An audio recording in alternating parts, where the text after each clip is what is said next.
Hello বন্ধুরা, কেমন আছেন সবাই? আশা করি সবাই ভালো আছেন এবং আরেকটি নতুন ভিডিওতে আপনাকে স্বাগতম। বন্ধুরা, আজকে যে বিষয়টি নিয়ে কথা হবে সেটা হলো আমাদের টিকার কিছু সম্পর্কে, যেমন টিকা সার্টিফিকেট সম্পর্কে কিছু কথা হবে। আর এটা কিন্তু একজন কোশ্চেন করেছে যে আমাকে, যে আমরা জন্ম নিবন্ধন দিয়ে যে টিকা দিয়েছি, যে টিকাটা আমরা দিয়েছি জন্ম নিবন্ধন দিয়ে, আপনারা জানেন যে অনেক আগে টিকা দিয়েছে। এরপরে যারা এনআইডি কার্ড হয়েছে, আমরা কি সেই এনআইডি কার্ডের উপরে আমরা কি আগেকার যে টিকা দেওয়া আছে সেই টিকাগুলোকে আমরা কি ট্রান্সফার করে নিতে পারি কিনা? হ্যাঁ বন্ধুরা, আপনারা এটা কিন্তু ট্রান্সফার করে নিতে পারবেন আপনার টিকাটি। আপনি সাপোজ মনে করেন যে আপনি এনআইডি কার্ড দিয়েছিল না, আপনি জন্ম নিবন্ধন দিয়ে দিয়েছেন, পরে আপনি সেই এনআইডি কার্ড দিয়ে নিবন্ধন করবেন, অনলাইনে নিবন্ধন করার পরে আপনাদের যে আগেকার যে টিকার কার্ডটি আছে সেই কার্ডটি দিয়ে ধরে কিন্তু আপনি এনআইডি কার্ডে আপনি শিফট করে নিতে পারবেন টিকাগুলো, যে টিকাগুলো এন্ট্রি করে নেবেন। এবং আরেকজন কোশ্চেন করছে যে আমরা কিন্তু যখন আমরা বিএমইটি করছি, বিএমইটি করার পরে যে আমরা যে পাসপোর্ট দিয়ে যে নিবন্ধনটা করছি, আপনারা এখন জানেন যে পাসপোর্ট দিয়ে নিবন্ধন করাটা অনেকটা প্যারা আর অনেকটা কোনো সময় ব্যয়বহুল্য, সময়টা অনেক বেশি লাগে। এখন আপনার অনেকে কিন্তু এখন আর বিএমইটি করছে কিন্তু বিএমইটি দিয়ে যে করার পরে যে পাসপোর্ট দিয়ে যে তারা যে নিবন্ধন করবে, এটা কিন্তু এখন আর কেউ করছে না, কারণ মাঝখানে অনেক সময় লাগছে। আমি বিষয়টি অনেক দিন লক্ষ্য করেছি, আমি 1 মাসের উপরেও কিন্তু আমি সময় দিয়েছি, তারপরেও তারা কিন্তু সে পাসপোর্টে দিয়ে কিন্তু তারা নিবন্ধন করতে পারে নাই।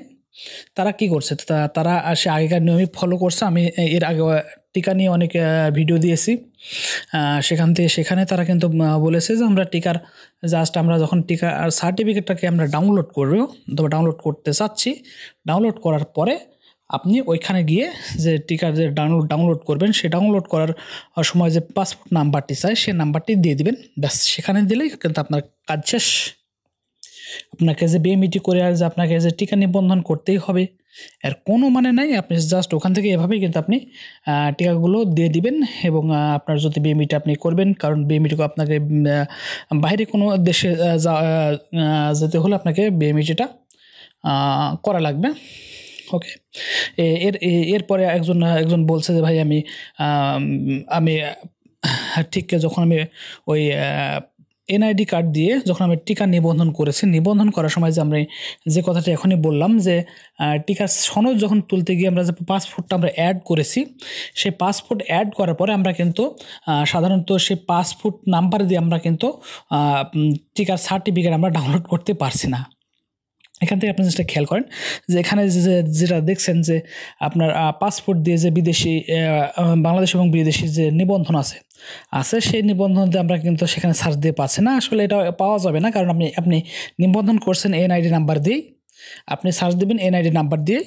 যখনই আপনি যখন আপনার টিকাটাকে আপনাকে নিশ্চিত করার জন্য আপনাকে মেডিকেলে ডাকবে, মেডিকেলে ডেকে শুধু আপনি যে 3টা টিকা দিচ্ছেন সেটাই শুধু তারা ফলো করবে। ওকে, আপনাকে যে আবার এক্সট্রা করে পাসপোর্ট দিয়ে নিবন্ধন করে ফাইজার দিতে হবে এরকম কন্ডিশন এর আগে ছিল, কিন্তু এখনটা অনেকটা এই কন্ডিশনটা অনেকটা শিথিল করা হয়েছে।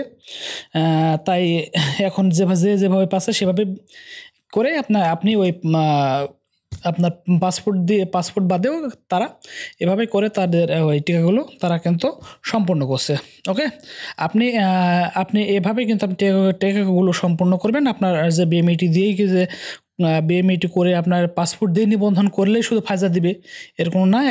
এখন প্রত্যেকটা দেশ কিন্তু এটা শিথিল করেছে, এখন যে কোনো একটা টিকা দিলেই হবে। এ পর্যন্তই।